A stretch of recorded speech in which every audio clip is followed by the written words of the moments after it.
오늘도 생명 주신 주님 부르심 따라 이 자리에 오신 여러분들을 주님의 이름으로 축복하고 환영합니다. 주님은 우리에게 이렇게 말씀하십니다. 하나님은 영이시니 예배하는 자가 영과 진리로 예배할지니라.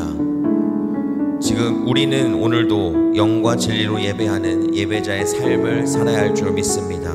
이 시간 잠시 기도할 때에 주님, 나의 마음에 깨끗한 영을 부어주소서, 정결한 마음을 주소서, 오늘 주님의 말씀을 감사함으로 받는 심령을 부어주소서. 그 주님 앞에 잠잠히 기도하며 나아가겠습니다.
샬롬.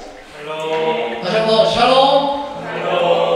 우리 저 거룩한 주의 아침에 나오신 여러분들을 저는 진심으로 환영하고 축복합니다. 근데 오늘은 좀 많이 다양하네요. 네, 여기 대부분 오른쪽에 계신데 다 같이 일어나셔서 오늘 나로부터 시작되니 박수치며 정말 신나고 감사하는 마음으로 주님께 찬양함으로 나아가길 소망합니다. 다 같이 찬양하시겠습니다.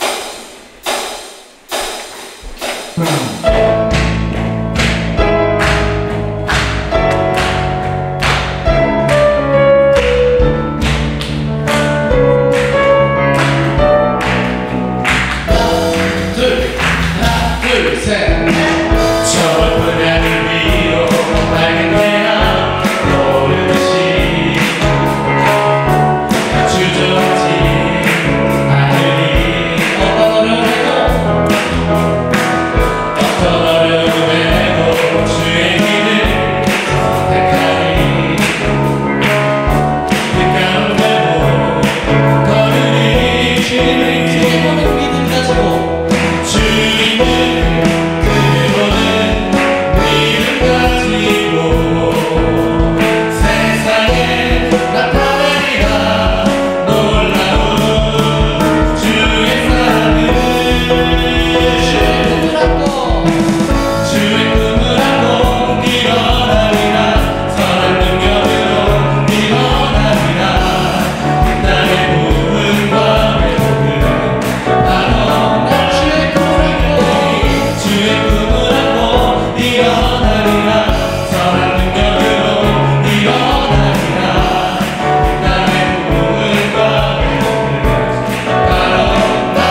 주만이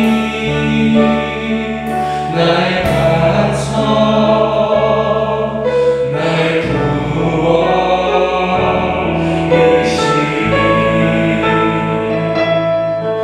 오직 주만이 나의 산소 내가 요동치 아니하니 내가 요동치 아니하니 내가 요동치 아니하니 내가 요동치 아니하니 내가 요동치 아니하니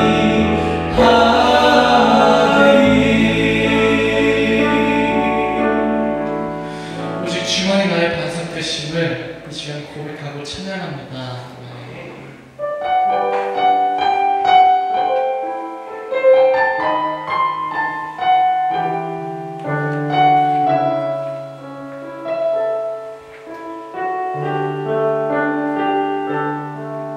나는 내 마음의 복음이 흥했던 곳에서 다시 아버지를 만나고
위하여 살아왔음을 고백합니다. 그러나 이 시간 우리가 찬양으로 고백한 것처럼 다시 일어나 주님께 나아가기 원합니다. 이 시간 함께 기도하실 텐데요. 하나님, 주님 나의 반석이시오 산성 되십니다. 항상 나의 발걸음에 인도하시고 나를 지켜 보호하신 주님께 이 시간 다시 일어나 예배하기 원합니다. 결단하시며 통성으로 기도하시겠습니다. 사랑하시는 하나님 감사합니다. 하나님 감사합니다. 주님, 저를 인도하시고 저를 이끄시고 저를 이끄시고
이 시간 주인 되어주시는 하나님 앞에 모든 영광과 찬송 올려드립니다.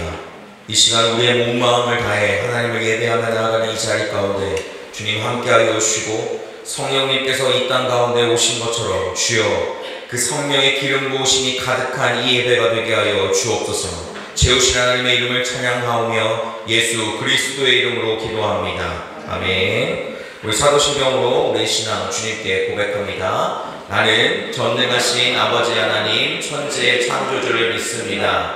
나는 그의 유일하신 아들 우리 주 예수 그리스도를 믿습니다.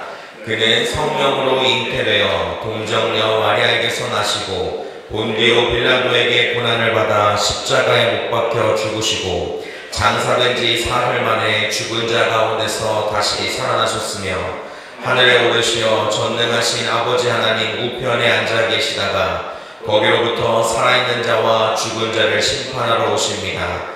나는 성령을 믿으며 거룩한 공교회와 성도의 교제와 죄를 용서받는 것과 몸의 부활과 영생을 믿습니다. 아멘. 찬송가 449장 함께 찬양하겠습니다.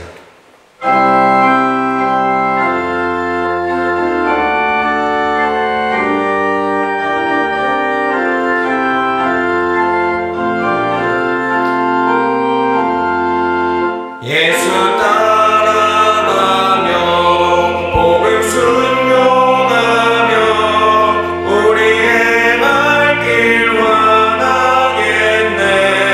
주를 의지하며 순종하며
유세빈 성도님 기도해 주시겠습니다. 기도하겠습니다. 하나님, 오늘도 한 자리에 모여 주님을 찬양하고 예배할 수 있음에 감사합니다. 한 주를 돌아보며 주님과 동행하지 않았던 하루들을 회개하며 주님보다 다른 것을 쫓아 그것이 영원할 것처럼 붙잡고 사는 제 모습을 돌아봅니다. 내게 유익하던 것을 다 해로 여기고 구주를 위하여 모든 것을 버리는 바울의 고백과 그 삶을 묵상합니다. 이전에 있는 것은 모두 잊어버리고 앞에 계신 그리스도께로 나아갈 수 있는 믿음을 구합니다. 두 분 목사님을 위해 기도합니다. 말씀 전하실 때 주님께서 항상 함께 해주시고 그 은혜가 마르지 않도록 열심을 다할 때 지치지 않도록 도와주세요. 교회와 공동체를 위해 기도합니다. 각자의 맡은 자리에서 섬기며 주님을 찬양하고 예배할 때 어려움이 없게 하시고 기쁨으로 감당해낼 수 있는 믿음을 주세요. 주님 안에서 한 형제로 서로 사랑하는 공동체가 약함이 자랑이 되는 교회가 되기를 소망합니다. 다가오는 한 주도 나의 삶의 말씀이 중심이 되어 살아갈 수 있도록 도와주시고 주님께서 이미 펼쳐놓은 은혜들을 저희가 발견하며 감사하는 일주일이 되게 해주세요. 오늘 저희 예배를 기쁘게 받을 것을 믿으며 예수님의 이름으로 기도합니다.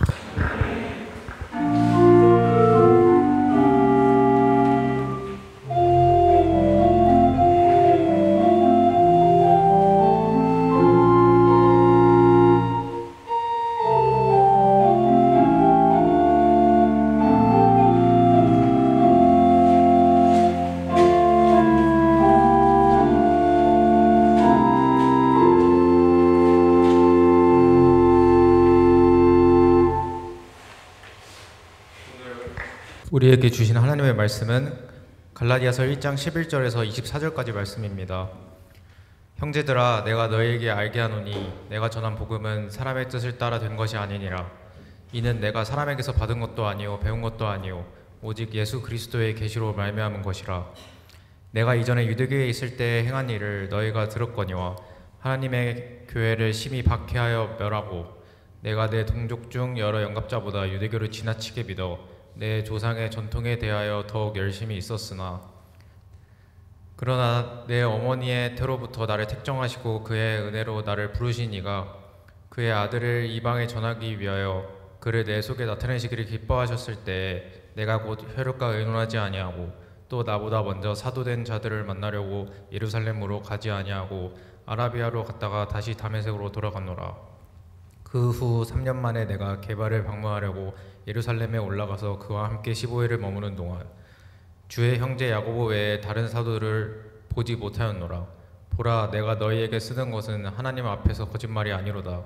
그 후에 내가 수리아와 길리기아 지방에 이르렀으나 그리스도 안에 있는 유대의 교회들이 나를 얼굴로는 알지 못하고 다만 우리를 박해하던 자가 전에 멸하려던 그 믿음을 지금 전한다 함을 듣고 나로 말미암아 하나님께 영광을 돌리니라. 이것은 주님의 말씀입니다.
되는 거죠?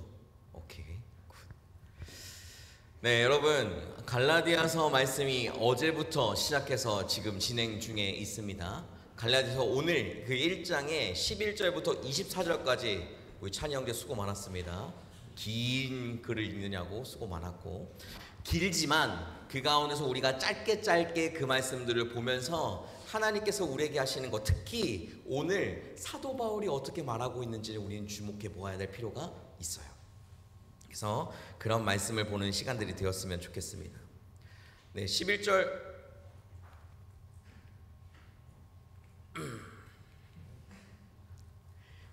말씀에서 이제 형제들아라고 이야기를 하고 있어요.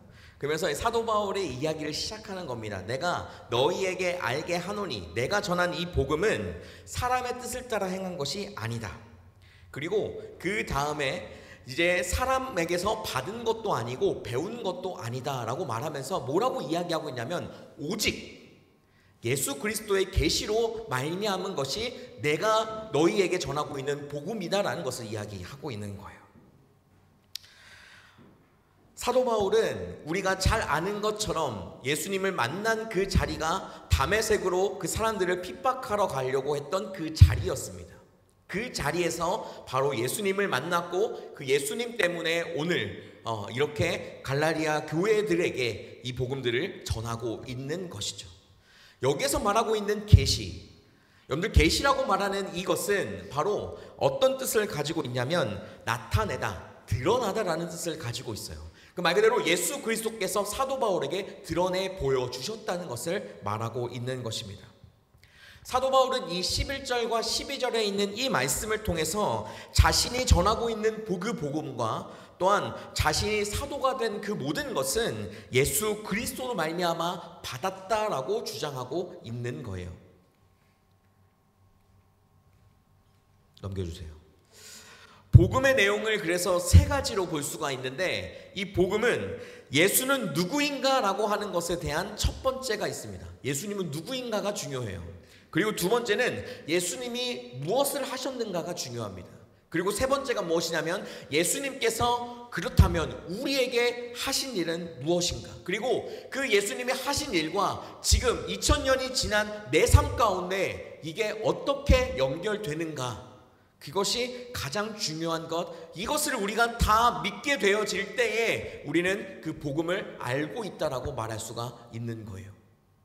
복음은 그렇듯이 우리의 삶에 있어서 예수님이 어떠한 분이고 어떤 일을 하셨는지는 우리는 너무 잘 알고 있지만 그 예수님이 나와 무슨 상관이 있는지에 대한 부분을 사도 바울은 확실하게 알고 있었고, 사도 바울은 그러면서 주님을 믿고 의지하며 따라갈 수가 있었던 것을 보게 됩니다.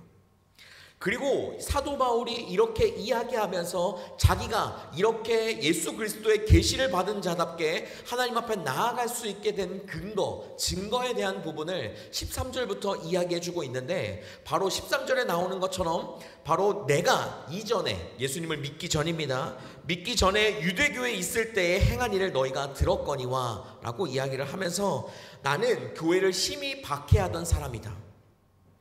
그리고 14절 말씀에서 보니까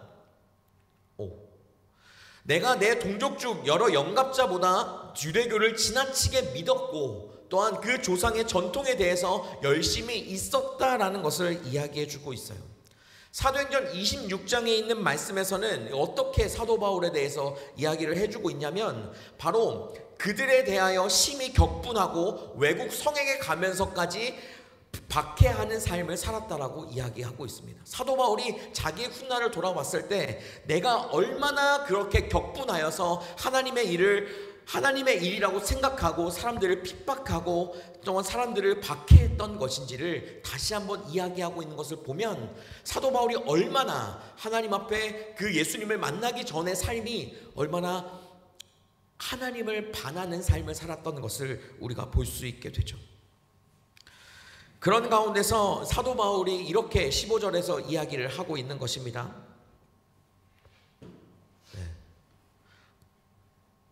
네, 15절 16절에서 이야기하고 있는 그 말을 통해서 우리가 또 한 가지 알 수 있는 그 사실은 주님께서 은혜로 주님께서 내 어머니의 태로부터 택정하셔서 그의 은혜로 부르시는 이가라고 부르는 그 말이 이제 15절 말씀에 등장하는데, 그 말은 이 시편에 있는 이 말씀을 가지고 다시 한번 하나님 앞에 이야기하고 있는 거예요. 13절 말씀에서 보니까 주께서 내 내장을 지으시고 나의 모태에서 나를 만드셨나이다 라고 이야기를 합니다. 여러분, 우리 모두는 주님께서 우리 어머니의 모태에 있을 때부터 이미 우리를 아셨고 우리의 삶을 인도하셨고 우리의 삶을 지금도 여전히 그렇게 알고 함께 하시는 줄 믿습니다. 그 주님이 우리 가운데 있기에 사도 바울은 그 주님을 믿고 있었기에 하나님 앞에 그렇게 그 삶을 돌이켜 주님을 만났을 때 주님 앞에 나아가는 삶을 살 수가 있었던 거였어요. 그는 그 가운데 삶을 살면서 다메섹 도상에서 하나님을 만나고 나아갔을 때에 그가 얼마나 주님 앞에 주님을 만난 이후부터 그 삶을 주님과 함께 돌리며 살아갔는지를 다시 한번 언급해주고 있는데, 다메섹 도상에서 만났던 그 모든 것을 다시 한번 사도 바울이 로마서의 이 말을 통해 고백하고 있는 것을 보게 됩니다. 잘 보이세요, 여러분? 잘 보이면 같이 한번 읽어봅시다. 시작.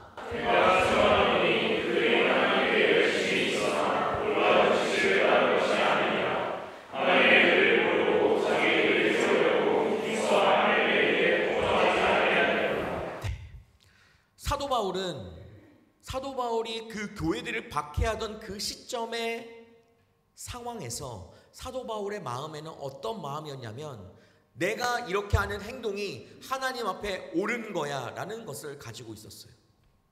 3절 말씀에서 나오는 것처럼 자기의 의를 세우며 하나님의 이름으로 그것들을 한다라고 이야기했던 그 사람이 예수 그리스도를 만나고 난 후부터 어떻게 했느냐, 하나님의 의에 따라 하나님께서 말씀하시는 것에 따라 그분을 의지하고 그분을 따르며 삶을 살아갔던 것을 우리가 보게 됩니다.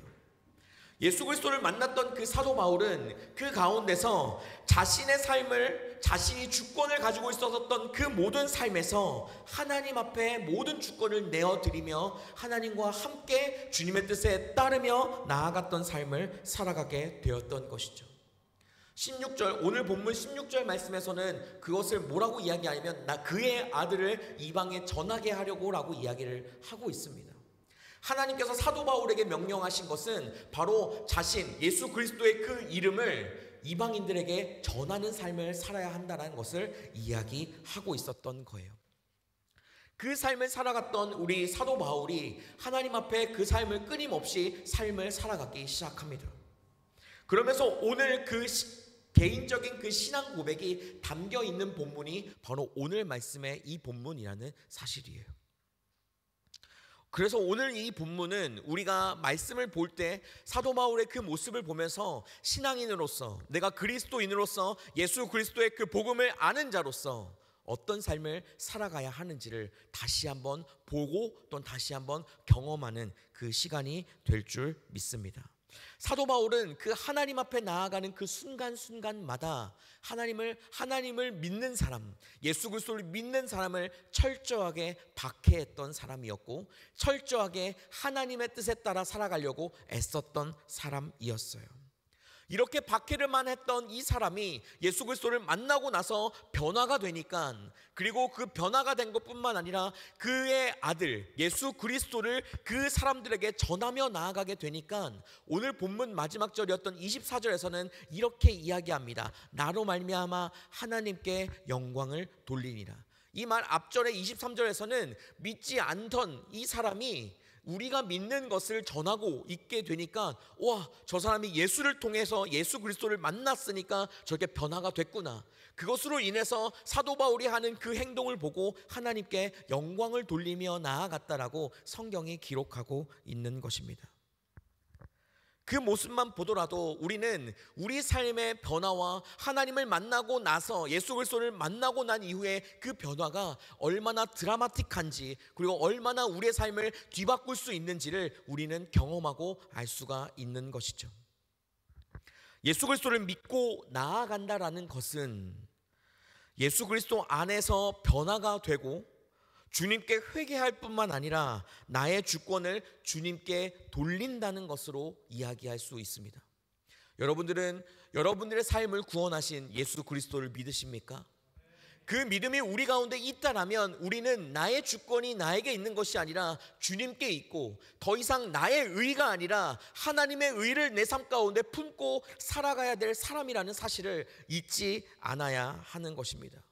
그러면서 오늘 말씀뿐만 아니라 사도 바울이 이야기했던 로마서 8장에 있는 이 말씀에서는 뭐라고 이야기하고 있냐면, 우리가 알거니와 하나님을 사랑하는 자 곧 그의 뜻대로 부르심을 입은 자들에게는 모든 것이 합력하여 선을 이루느니라 라고 이야기를 하고 있습니다.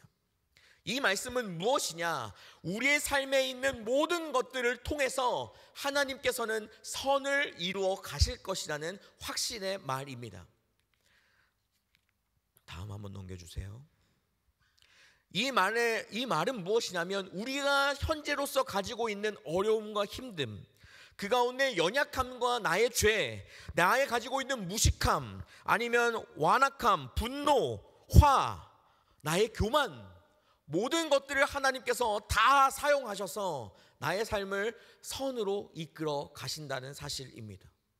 그래서 모든 것이 합력하여라고 하는 이 말이 우리의 삶에 나타나는 수많은 것들이 모두가 다 합쳐져서 하나님 앞에 선으로 나아가게 된다는 것을 이야기하고 있는 거예요. 우리가 가진 모든 것, 우리가 살아가고 있는 모든 삶 가운데 있어서 드러나는 수많은 일들, 그 모든 것들을 하나님께서는 선으로 만들어 가신다고 이야기하고 있는 것입니다. 우리가 불평하고 불만하는 그 모든 것들을 반대로 하나님의 절대 주권으로 인정하며 나아갈 때에 하나님께서는 그 모든 것들을 가지고 선으로 우리의 삶을 이끌어 가신다라는 사실입니다. 여러분들은 어떤 삶을 살고 계십니까? 오늘 설교의 제목은 시작하자입니다. 뭘 시작해야 할까요? 여러분들이 아직 시작하지 않은 것이 뭐가 있을까요? 오늘 이 본문은 사도 바울이 가지고 있었던 간증이었습니다. 그의 삶은 예수 그리스도를 만나서 180도 변화가 되었고, 그리고 한 번도 하나님을 그러고 나서 멀리한 적이 없는 사람이었습니다. 그리고 사도 바울은 로마서를 처음부터 끝까지 집필을 하면서 그 가운데 무슨 단어가 포함되어져 있냐면 바로 순종이라는 단어가 그 가운데 포함되어져 있는 것을 우리가 보게 됩니다. 오늘 사도 바울이 우리 가운데, 그리고 사도 바울이 갈라디아 여러 교회들에게, 그리고 사도 바울이 개인적인 자기의 신앙의 경험들, 간증을 이야기하면서 말하려고 하는 것은 바로 순종이라는 두 글자입니다. 주님은 우리 가운데 순종하기를 원하십니다. 믿으십니까? 주님은 우리의 삶에 너희가 너의 삶을 이끄는 것이 아니라 내가 하는 그 말에 따라와 주기를, 그리고 나는 너를 너무나도 잘 알고 너의 삶 모든 것들을 책임질 한 분이기에 내가 하는 그 하나님의 그 모든 뜻에 순종하며 나아가기를 주님은 원하신다는 사실입니다. 사도 바울은 그렇게 주님 앞에 나아갔던 사람이었어요. 주님께서 사도 바울에게 말씀하셨던 그 말은 무엇이냐면, 그 뜻은 무엇이냐면, 그의 아들을 이방에 전하기 위해서 그를 내 속에서 나타내시기를 기뻐하셨을 때라고 하는 이 말 속에 주님은 사도 바울이 끊임없이 하나님의 아들 그 예수 그리스도를 이방인에게 전하는 삶을 살기를 원했습니다. 그래서 다메섹 도상에 그 사람들을 박해하러 가는 그 자리에서 다시 주님께서 사도 바울을 만나 그 가운데 뒤바꿔 주셨고, 그 가운데 하나님을 바라보며 나아가는 삶을 살게 되었던 거였죠. 우리는 그 가운데 하나님을 끝까지 신뢰하고 나아가는 삶을 살아가야 합니다. 우리가 다시 시작해야 될 것, 그것은 사도 바울이 가지고 있었던 그 마음의 그 순종처럼 여러분들 마음 가운데 있는 힘듦과 어려움이라는 그 모든 것이 하나님의 선으로 이루어진다는 것을 다시 한번 믿고 나아가는 시작을 우리가 해야 합니다.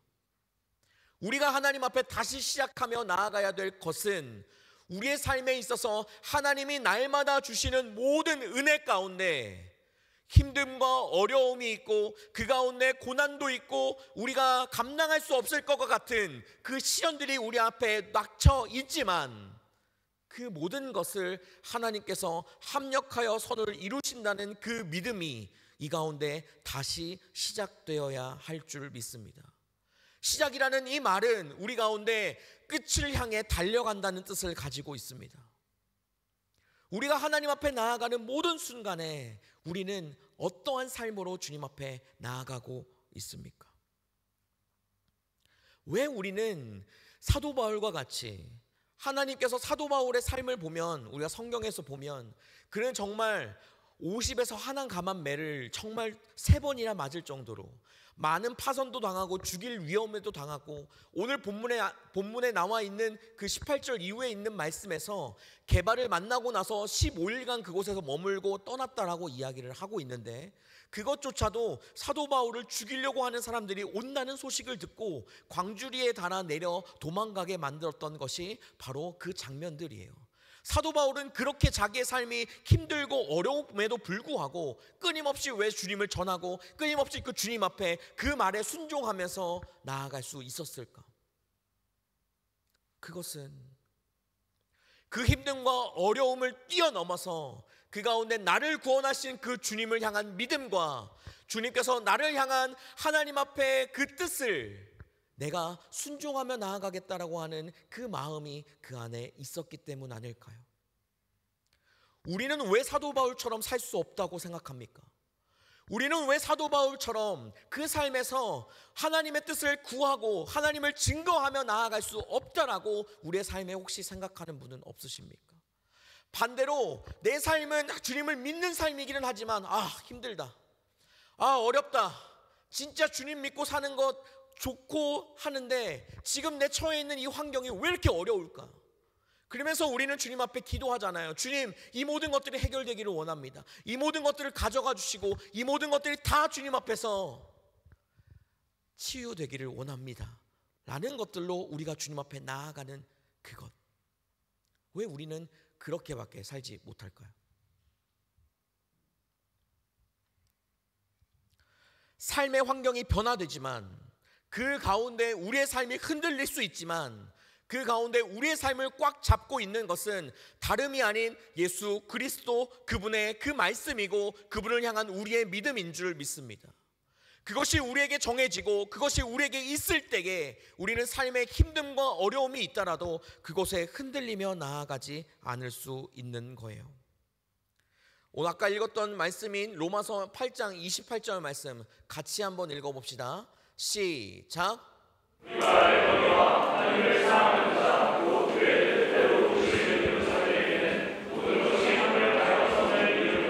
아멘. 여러분들 이 말씀을 믿으십니까?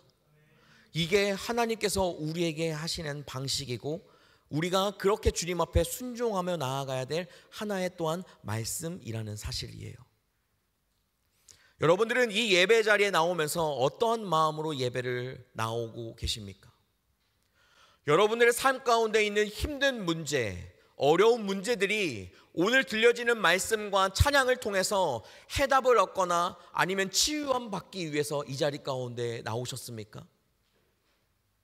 여러분, 예배는 하나님을 만나는 자리여야 합니다. 나의 문제를 가지고 나오는 것이 아니라 내가 가지고 있는 문제와 상관없이 하나님을 만나는 자리여야 한다는 사실입니다. 하나님 앞에 이 상황이 해결되지 않는 것 때문에 눈물을 흘려가며 하나님 앞에 기도하는 것 맞습니다. 옳습니다. 그렇게 주님 앞에 우리는 삶을 살아가야 합니다. 하지만 이 예배 자리에 나왔을 때는 그것을 가지고 주님, 내 이 문제가 해결되기를 원합니다라고 하나님 앞에 예배 자리에 나오는 것이 아니라 주님께서 오늘 나에게 하시는 그 말씀을 내가 듣겠습니다 라는 마음으로 이 자리에 나와야 하는 거예요. 내 문제에 쌓여 있고 내 어려움에 쌓여 있고 내가 해결되지 않는 것들에 쌓여 있으면 그것에 해결되는 것만 내 귀에 들어오지 하나님께서 나에게 하시는 그 말씀이 귀에 들어오겠습니까? 하나님 앞에 나오는 이 예배의 자리는 그렇게 주님의 말씀을 듣고 그 말씀에 순종하며 나아가는 자리여야 하는 것입니다. 그럴 때 하나님은 뭐라 말씀하십니까? 모든 것을 합력하여 선을 이루신다. 우리가 생각하는 선이 아닐 수 있습니다. 우리가 바라고는 선이 아닐 수 있습니다. 하지만 하나님께서는 우리에게 가장 좋은 것으로, 좋은 선의 모습으로 우리의 삶을 이끌고 가실 것이라는 그 믿음이 다시 시작되어야 합니다. 우리는 그 믿음의 모습이 우리에게 있을 필요가 있고 그 모습으로 주님 앞에 나아가야 될 필요가 있습니다.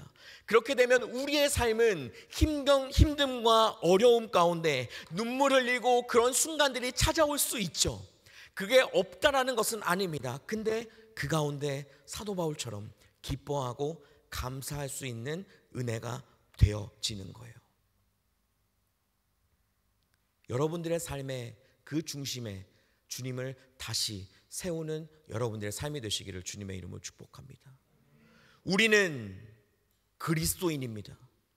그리스도인은 우리 삶에 있는 문제를 하나님 앞에 기도함으로 해결받는 사람이 아니라 예수 그리스도의 그 말씀을 순종하며 쫓아 나아가는 사람들이라는 사실을 잊지 않으시는 여러분들이 되시기를 바랍니다. 그래서 우리는 시작해야 됩니다.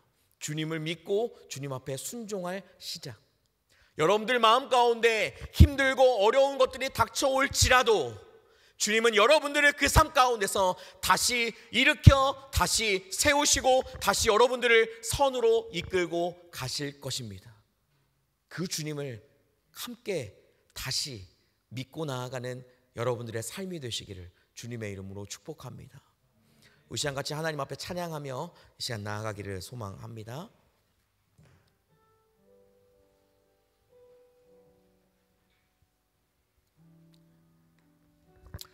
혹시 여러분들 말씀을 들으면서 여러분들의 삶 가운데, 여러분들의 마음 가운데 그래 맞아, 이렇게 살아가야 되는데 왜 나는 그렇게 살지 못했지? 라는 혹시 후회라는 게 혹시 마음 가운데 있으십니까? 그것도 주님께 들으시기를 바랍니다. 우리는 후회를 생각하다 보면 앞으로 나아갈 길을 찾지 못하는 연약한 사람들입니다. 후회를 생각할 겨를이 없습니다. 여태까지 돌아왔던 내 삶에 문제가 됐거나 내 삶에 죄가 있었던 그 시간들은 이제 지나갔습니다. 주님께 그 모든 것들은 지나갔습니다. 우리는 지금 이 시간 이후부터 살아가는 하루하루의 삶이 우리에게 중요하다는 사실이에요. 그래서 우리는 그렇기 때문에 우리는 하나님 앞에 다시 일어설 수 있습니다. 그 이유는 주님께서 우리와 함께 하실 것이고 우리의 삶이 어떻든지 주님은 우리를 사랑하기로 작정하셨기 때문입니다. 그 믿음으로 이 시간 주님 앞에 찬양하며 나아가기를 소망합니다.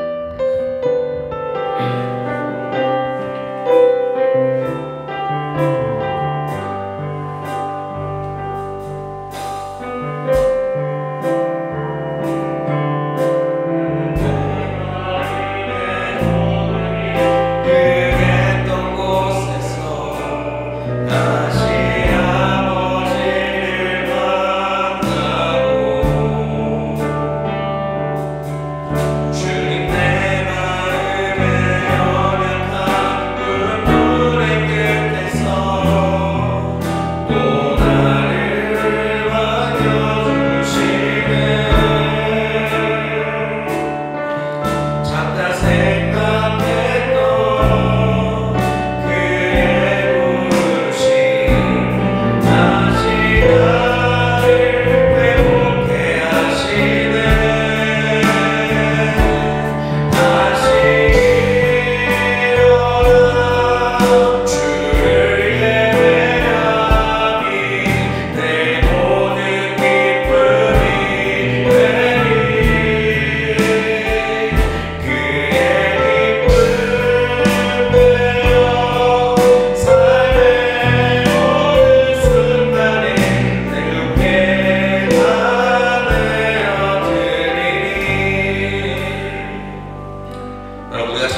우리가 이 시간 다시 한번 찬양하고 그리고 바로 기도하며 나아갈 건데 정말 그런 마음으로 함께 기도하며 찬양했으면 좋겠어요. 주님, 내가 있는 이 자리가 하나님을 다시 만나는 자리, 하나님 앞에 다시 시작하는 자리, 하나님 앞에 주저앉았던 나의 삶이 다시 일어나는 자리가 되게 하여 주옵소서. 우리 그렇게 하나님 앞에 찬양하며 함께 나아갔으면 좋겠습니다.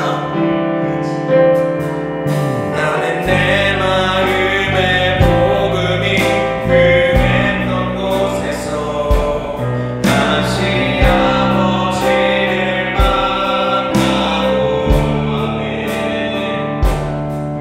주님, 내 마음의 연약한 눈물의 끝에서 또 나를 만나주시네.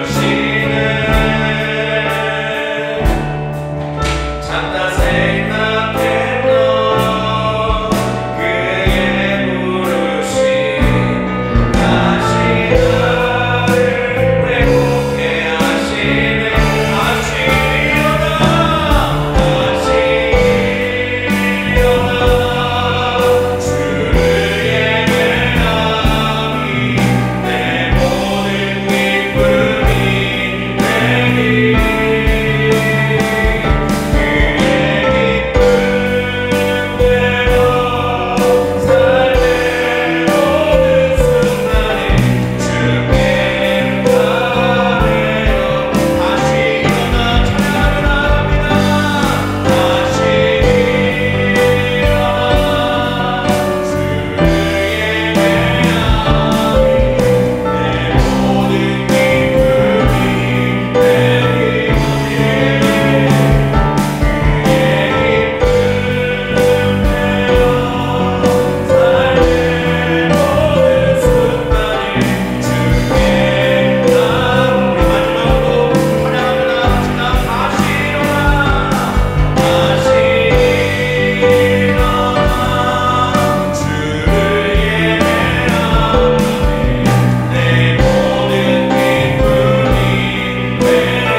살아계신 하나님 아버지, 우리의 삶을 온전히 주님께 내어드립니다. 우리의 삶을 온전히 주님께 내어드립니다. 주님, 내 삶이 나에게 있는 것이 아니라 주의 손에 있는 줄 믿으며 주 앞에 나아가오니 내 삶에 어려움과 힘듦이 있는 그 순간에서도 하나님 앞에 모든 것이 합력하여 선을 이루시는 그 하나님의 그 이름을 바라보며 나아가는 삶이 되게 하여 주옵소서. 하나님, 사도 바울과 같은 믿음의 모습이 있기를 소망합니다. 사도 바울과 같은 그 순종의 모습이 내 삶에도 있기를 소망합니다. 주님, 그 모습을 내가 닮아가고 그 모습을 따라가고 그것을 주님 앞에 온전하게 나아가는 나의 삶이 되게 하시고 나의 믿음의 모습이 되게 하여 주옵소서. 모든 것을 선하게 인도하신 하나님의 이름을 찬양하오며 예수 그리스도의 이름으로 기도합니다. 아멘.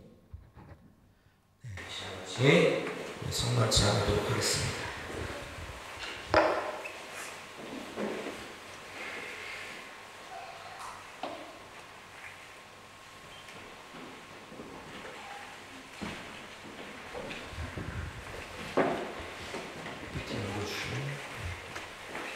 형제자매 여러분, 우리가 지금부터 기쁨에 찬 주님의 만찬을 나누고자 합니다. 하나님의 백성들이 동서남북으로 와서 하나님의 나라에 들어가 함께 이 잔치에 참여할 것입니다. 우리 주님께서는 그분을 믿고 따르는 모든 사람들을 초대하십니다. 우리 모두 주님께서 우리를 위해 예비하신 하늘나라의 잔치에 참여합시다. 빨간 것을 읽어주시면 됩니다. 주님께서 여러분과 함께 주님께 향하여 우리의 마음을 높이 올리자 주님께 감사드립니다. 이것은 우리가 영적 예배입니다. 기도하겠습니다. 예수 그리스도의 구속의 은혜를 통하여 저희를 죄와 사망의 노예로부터 구원하여 주시고 물과 성령으로 거듭난 새 언약의 백성이 되게 하시니 감사합니다. 전에는 저희가 어둠 가운데 거하는 자였으나 이제는 광명의 빛으로 나온 하나님의 백성이 되어 거룩한 유업을 받게 하시니 감사합니다. 다 같이 합니다. 그러므로 땅 위에 있는 모든 하나님의 백성들과 하늘의 천군 천사들과 함께 주님의 성호를 찬양하고 끝없는 주님을 주님께 올리라.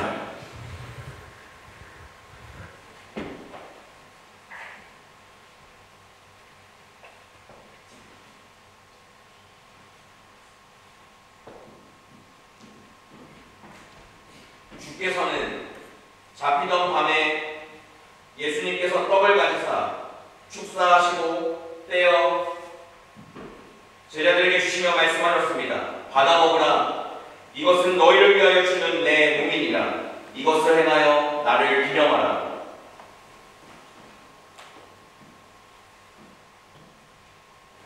저녁 먹은 후에 예수께서는 잔을 가지사 감사기도 하시고 제자들에게 주시며 말씀하셨습니다. 너희가 모두 이것을 받아 마셔라. 이는 죄사함을 얻게 하려고 너희와 많은 사람을 위하여 흘리는 나의 피 곧 새 언약의 피니라. 너희가 마실 때마다 이것을 행하여 나를 기념하라.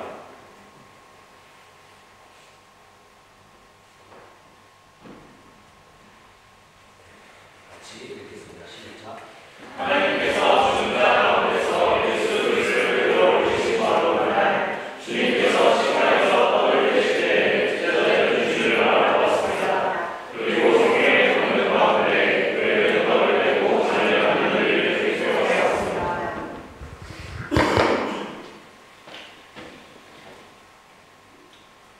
오 주님, 이 자리에 모인 저희들과 이 예물들을 위해 주님의 성령을 부어주시사 이 떡을 떼고 이 잔을 마실 때마다 예수 그리스도께서 이 자리에 함께 하심을 저희가 알게 하옵소서. 주님의 성령으로 저희를 그리스도와 하나 되게 하시고 또한 서로가 하나 되며 세상에서 주님의 사역을 감당하는 일에 다 하나가 되게 하여 주옵소서. 이 하나됨의 역사가 주님께서 최후의 승리자로 다시 오실 때까지 계속하여 이어지게 하여 주옵소서. 그리스도의 피로 구원받은 저희가 이 떡과 잔을 통하여 새로워지게 하시고 장차 천국에서 주님과 함께 아버지의 식탁에서 영원히 먹게 될 때까지 저희를 주님의 은혜 가운데서 보존하여 주옵소서. 다 같이 합니다. 하나님의 아들 예수 그리스도를 통하여 거룩한 교회 안에서 성령과 함께 모든 존귀와 영광이 영원히 하나님께 있사옵나이다. 아멘.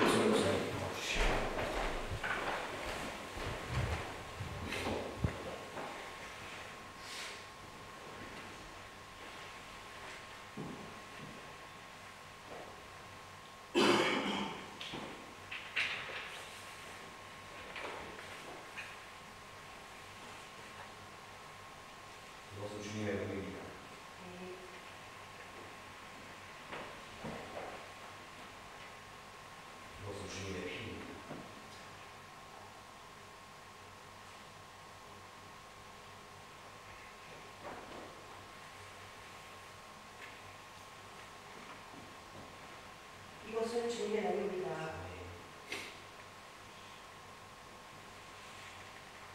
이것은 주님의 피입니다.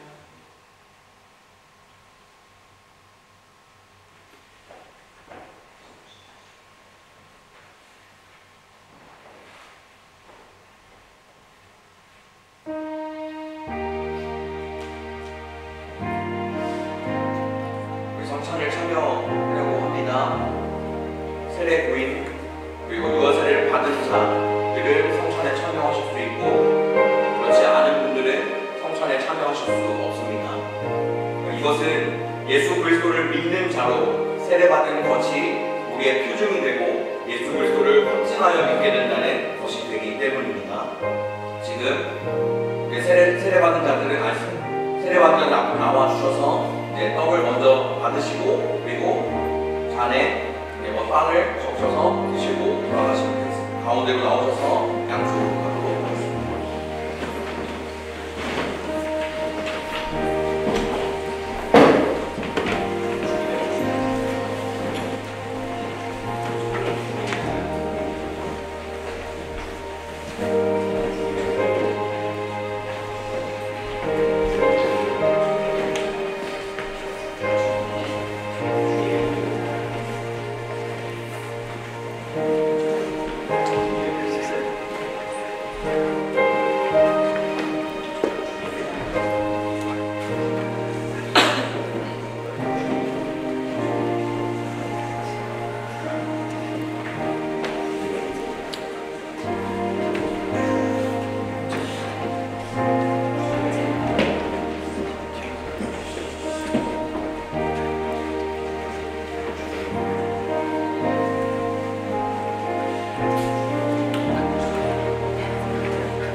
우리가 이 땅에서 삶을 살아가는데 예수 그리스도가 우리의 삶 증인이 될 뿐만 아니라 우리의 목자 되어 주셔서 우리의 삶이 하나님 한 분만을 바라보고 주님을 끝까지 신뢰하며 나아가는 자들로 우리 형제자매들이 그렇게 살아갈 수 있기 때문에 우리 함께 조그맣게 기도하고 제가 마침으로 기도하겠습니다. 기도합시다.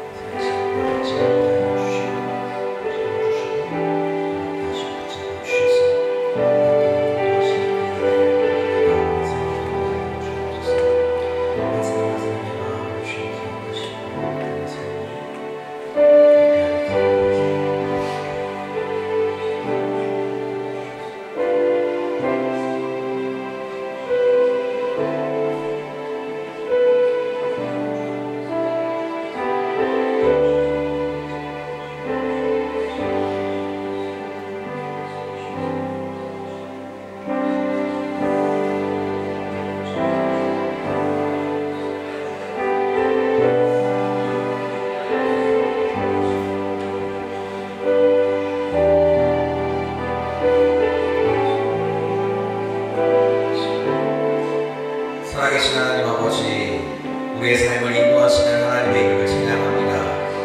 함께 하시고 붙잡아 주옵소서. 맞잡은 그 손이 우리에게 서로를 위해 중보하는 중보의 끈이 되게 하여 주셔서 끊임없이 우리가 함께 기도해주며 함께 예수 그리스도를 바라보며 나아가는 형제 자매로서의 삶을 살게 도와주옵소서. 함께 하신 하나님의 이름을 찬양하오며 예수 그리스도의 이름으로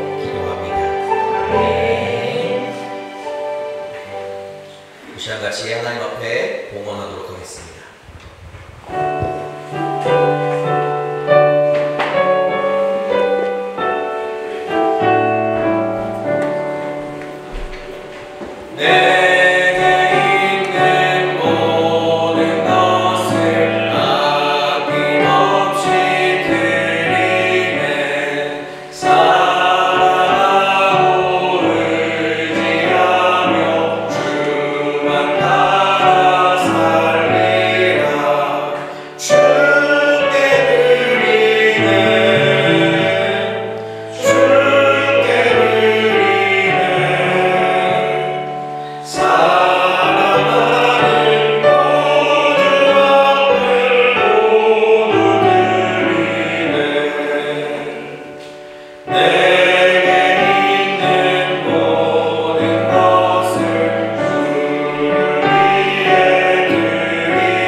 하나님께서 우리의 삶을 이끄시고 함께 하시는 그 은혜 가운데 오늘 하루도 주 앞에 예배드리게 하시니 감사합니다.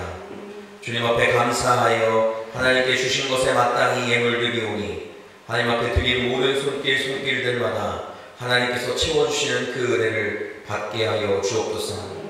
삶의 재정 때문에 걱정 없게 하시고 하나님 앞에 나아가는데 족하는 그 은혜를 더하여 주셔서 하나님 앞에 나아가는 우리의 삶이 더 주님 앞에 드리며 나아가는 삶을 통해 하나님 앞에 기쁨과 감사가 넘치게 하여 주옵소서. 하나님, 이 드린 모든 예물이 하나님의 나라를 위해만 쓰이게 하시고 하나님을 자랑하는 일에 귀하게 쓰임받게 하여 주옵소서. 함께 하실 주의 이름을 찬양하오며 예수 그리스도의 이름으로 기도합니다. 아멘. 다 같이 자리에서 일어나셔서 하나님 앞에 파송 찬양하겠습니다.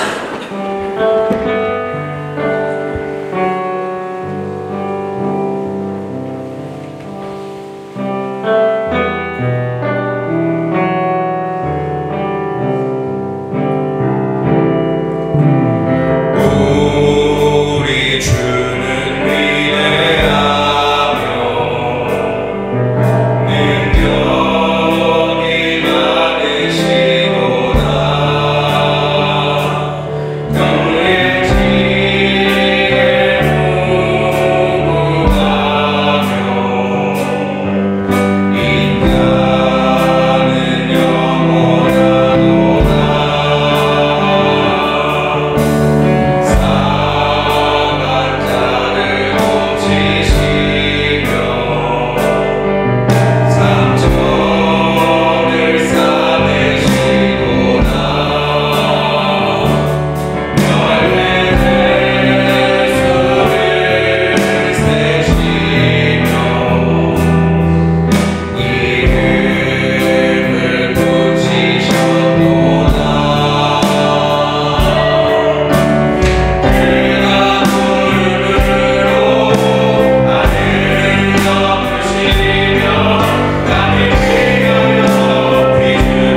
우리를 죄에서 살리시기 위해 우리의 죄를 짊어지시고 우리를 대신하여 십자가에 죽으신 예수 그리스도의 은혜와 우리를 위해 그 아들을 내어주신 하나님의 무한하시고 영원하신 사랑과 우리에게 말씀을 깨닫게 하시고 예수 그리스도를 믿게 하시며 하나님의 말씀을 따라 살아가도록 언제나 우리를 위해 중보하시는 성령님의 충만하심과 내주 교통하심이 이번 한 주 주님께 순종하며 우리의 삶을 주님 앞에서 다시 시작하기로 작정한 모든 성도 위에 그들의 학교와 직장 그리고 가정 위에 한국에 있는 가족들 위에 지금부터 영원까지 함께 하옵시기를 간절히 축원하옵나이다. 아멘.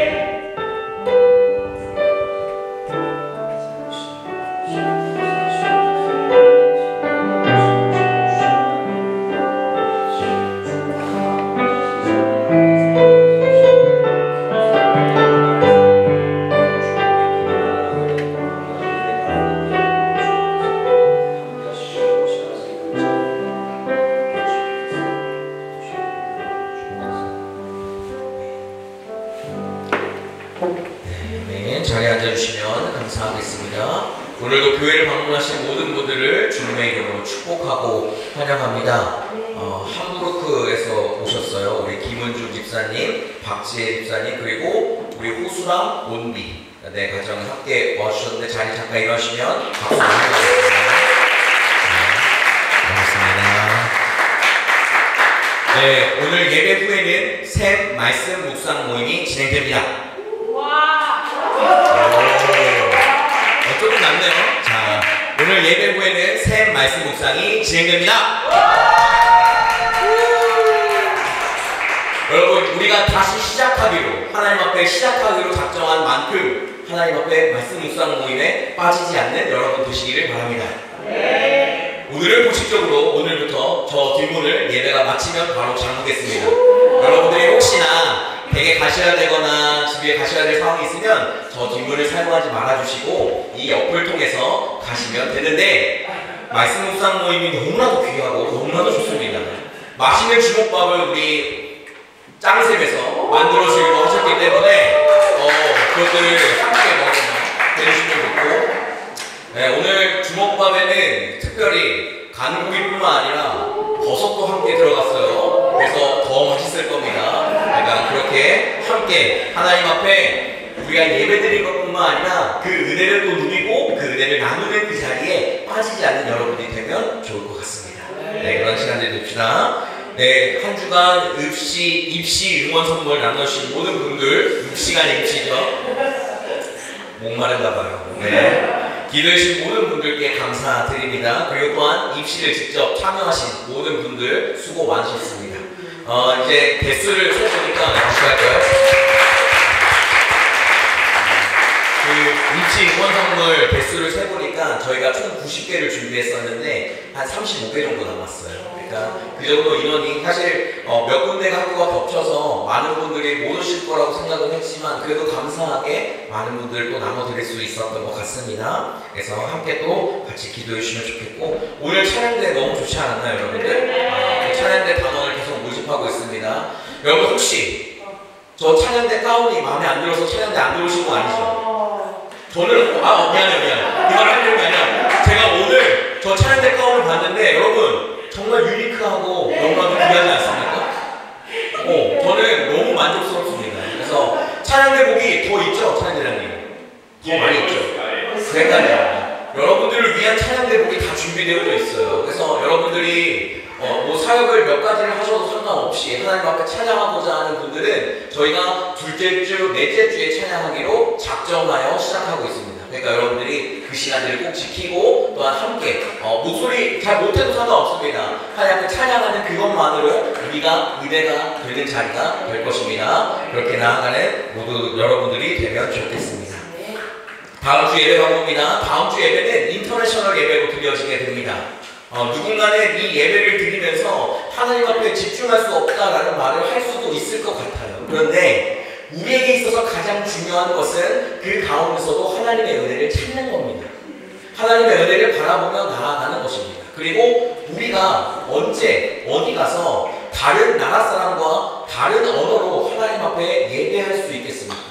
데트몰트에서는 특별한 기회입니다. 제가 도르트문트에도 있었고 보홈에도 있었고 여러 군데 베를린도 그리고 뭐 다른슈타트도 마나임도 얘기를 다 들어보지만 1년에 한두 번 정도만 이렇게 같이 예배를 드리지 이렇게 매달마다 예배를 공식적으로 정기적으로 드리는 곳은 없어요. 그곳에 우리 데트몰트가 그렇게 쓰여지게 되는 이유가 저는 분명히 있다고 생각합니다.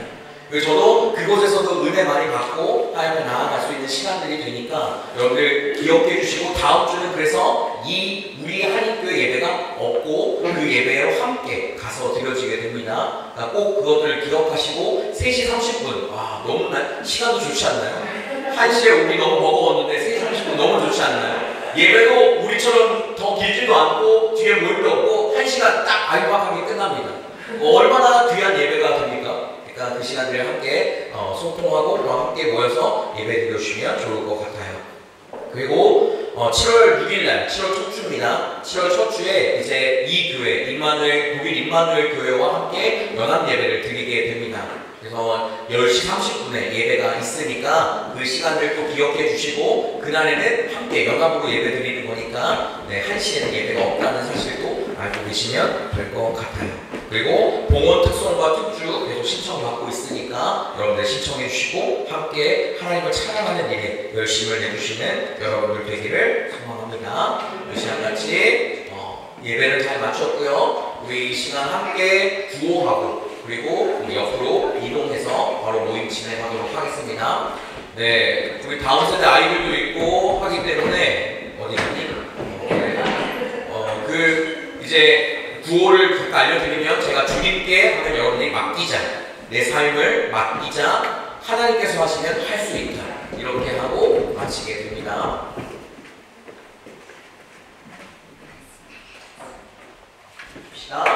주님께